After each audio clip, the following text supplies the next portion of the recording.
बेमारी धइले बा गम के बदरिया छइले बा दिलवा में दर्दिया देख कोई जाने के तना रतिया जगइले बा गइले के जखन एको बेवा फसना उहे लेके दीवाना रोता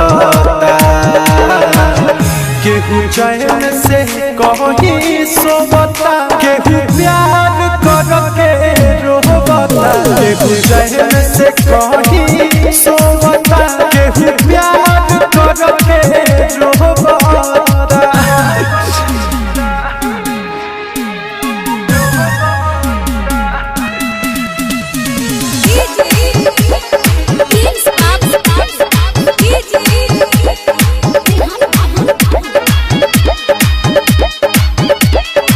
कहलस ना हमसे खफा भई जाने काहे तू बेवफा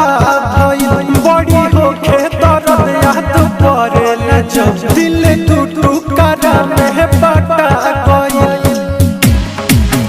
तब माने नहीं लूट गई जब याद में कराई खोवाता केहू चैन से कहीं सोवता केहू प्यार करके रोवता केहू चैन से कहीं सोवता केहू प्यार करके रोवता आदित्य रिकॉर्डिंग स्टूडियो गोपालगंज।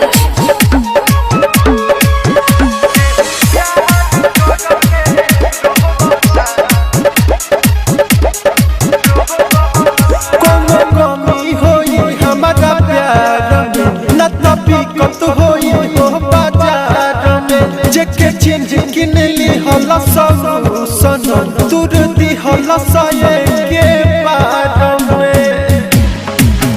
बट दिल में तड़प रुक कोहे दीपक मोरवा से तकिया भी रोवाता